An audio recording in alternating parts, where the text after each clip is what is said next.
How is it coming? How is it coming?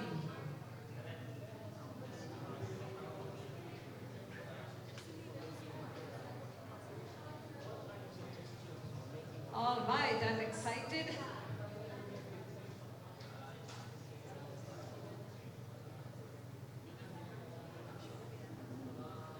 Okay, each group has 1 minute to report. Do you have a reporter? All right.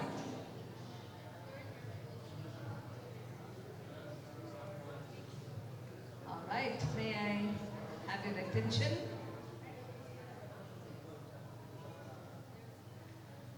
Okay, if you raise hand, I know that you're done. Yeah, thank you, this group, for raising a hand. All right, we'll begin with this group who is done. Okay. Um, just whatever you want from there, you can answer. Okay, it's okay.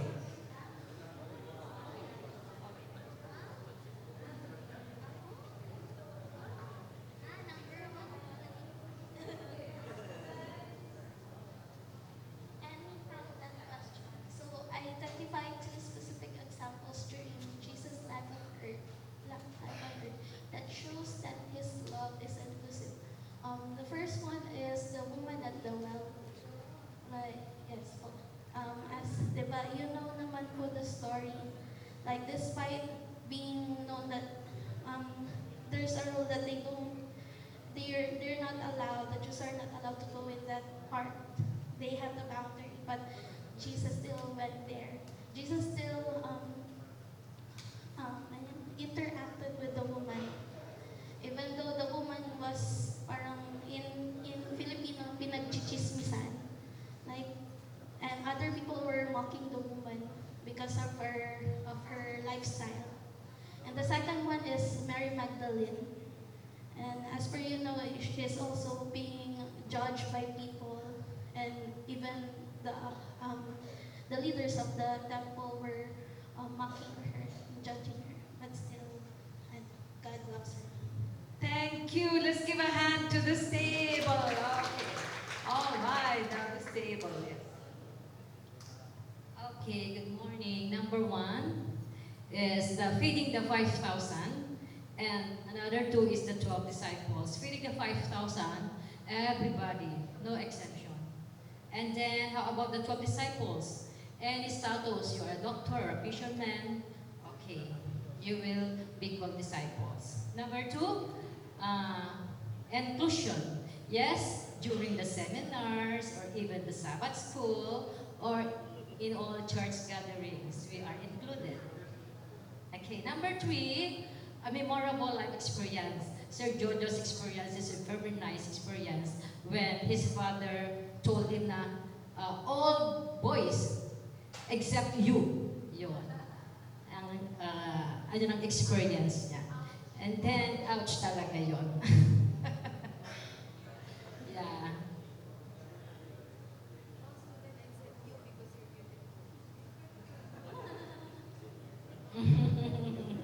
A very nice experience, but they are okay now. Next is number four, we need to be open-minded. Okay. Okay. All right, let's give a hand to this group. Okay, by the way, this table, did you have anything more to tell? Are you happy with what was done? It's okay? Okay. Which table is ready now? Oh, yeah. You can choose one or more than one. It's okay.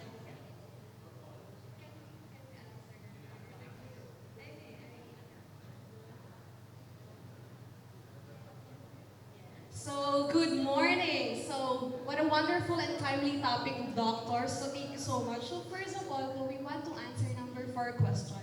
So, what are your suggestions for making our interactions more inclusive? First of all, we have to define what is inclusivity. And inclusivity is like striving for an environment that affirms that affirms the different experiences, different styles, and different approaches of an individual. Because after all, an individual is multifaceted, and we're all different. So, what are the practical ways? So, I've taken note 3. So cultural humility. So it is a lifelong commitment for us, like educators, especially teachers as well as counselors, that we challenge our own biases. Sometimes we have these own biases that, okay, this child is the daughter of this person, or this child has this history. We have to challenge our own biases because by doing that, we're actually giving opportunity na, oh, maybe this is not him. We are not labeling a person. And cultural competencies. Ability, our ability to collaborate. So that's the second, the ability to collaborate, Doc. So when we have that ability to collaborate, we will be open to, okay, what are the ways that we can do in our school community? For example, in AUPA, in Academy, we have diverse community. We have so many international students. And one time, I was like giving an all-set, it is a test, and I was giving instructions, Doc, to the students. And I saw that there's a Chinese student listening as well. I'm giving an English instruction. So I'm going to the third one, English language learner. We have students that are still learning English, and that student is not able to follow. So what I did was go to the student and then explain or translate it in a most like understanding way that he can understand them. And yes, so those are the 3 words: cultural humility, cultural competencies, being able to collaborate, and then acknowledging that all students or all of us are multifaceted. Wow, those are very specific. And by the way, English language learners, that's a good thing. But it can be also learners who are in English language. Learners of English language. Yeah, that's nice. All right, we don't have to be so picky, but if possible, we can emphasize the person. Okay, that makes our language beautiful. Okay, thank you for the wonderful examples. Any other table we are giving? Choice. Choice is there. Yes. One or more than one we can choose. Good morning, Doc. We'll answer first question number 1 by quoting Luke 18:16, where Jesus said, "Suffer the children to come unto me, because they too will inherit heaven." And I will not mention the second one because the first recorder did already. For number 2, this is a freshly baked, inclusive experience, especially in our group, in our table, where the members are welcome with hair or without hair. In Filipino, may buhok man o kalbo, kabilang. For number 4, because I will be giving the mic to Sir later to answer number 3. For number 4, our answer is this. I'll just read to make it really fast. Be mindful, use person-first language, and imitate the character of Jesus for us to be able to have inclusive interactions with others. Okay, I'll be answering number 3 po. So, it's not my personal experience that I am excluded, but it's an experience that it's an experience that I have witnessed myself. So, maybe before pandemic, we joined a love, courtship, and marriage seminar with Ma'am Marticio somewhere in the audiovisual room. And then, while we were discussing, one student stood up and said that the best way for Adventists to find somebody, partner in life, is to also find an Adventist. That is correct. However, he said something na there is a superiority when it comes to Adventist women and non-Adventist women. So one student, a foreign student, stood up and told him that he disagrees. Because inside this room, there are non-Adventist women. And what he is saying is quite, how do I say this one? Exclusive, or he's not thinking very well that this class, the room is not just Adventist. So that's what he said. And it made us realize, Sir Gwen told us that inside the church, we also have exclusivity. We call people from outside, outsider. In the Filipino setting, in the local churches, outsiders. And it shouldn't be. No? It made us realize that these people that are not inside the church are also Christ believers, and we should include them. Very good example. By the way, mestizo, that can be a word we can use. Give a hand to this group. Yeah. And so we need to reflect on what our biases are. This group has reminded us that. And without knowing, we also exclude, even in the church. Yeah.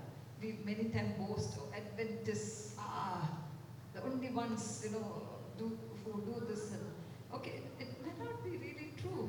So let's be careful about that. All right. Any other group? You have the freedom to pass. Wish to share, it's okay. Yeah, but this group, yes, thank you so much.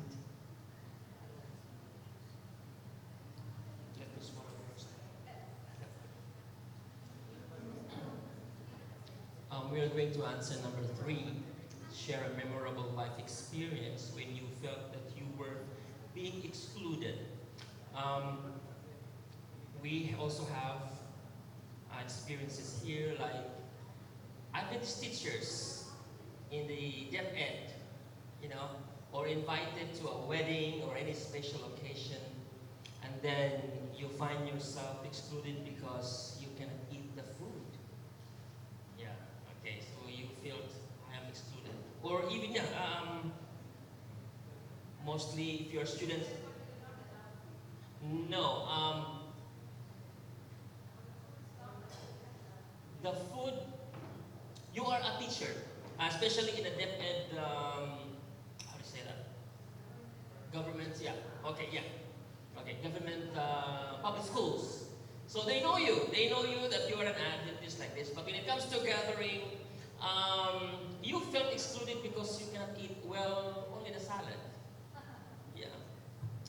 Another experience is when I went to Morocco and I was using a Philippine passport in front of the, how do you say that? The counter, the immigration, yes. They look at us and look at the passport. Do you have visa? I said, no, we don't need visa going to Morocco for a Filipino passport holder. Oh, wait.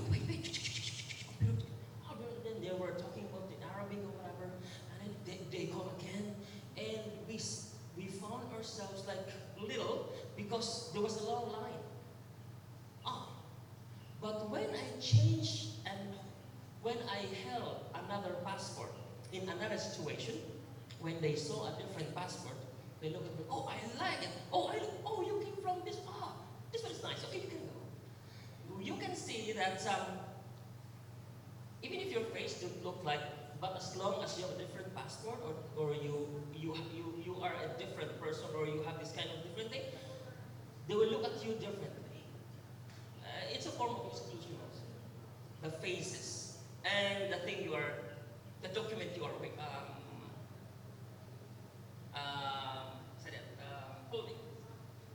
I think many of you have experienced that, right? Especially during travel. Certain countries, okay, India is one of them. We always have problems, okay? And I believe countries like Pakistan, we have students from Pakistan and they can narrate woes, stories of woes, okay, as they travel, just because of their citizenship. No fault of theirs, but it happens, okay? Those are high-level exclusions. All right, any last one? Any last table? Okay, thank you for your sharing. You got the idea.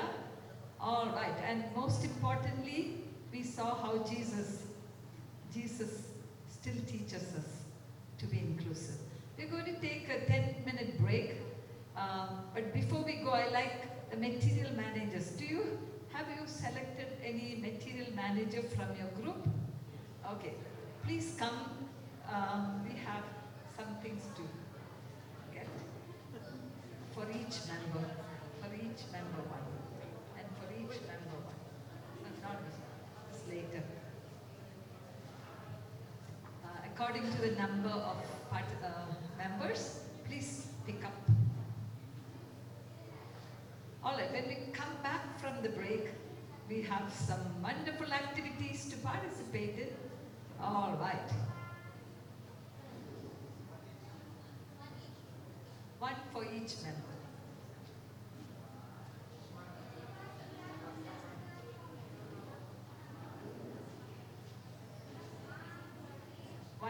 One for each member.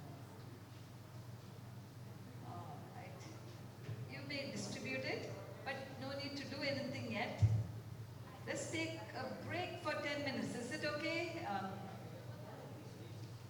Okay, you can have a water break. All right.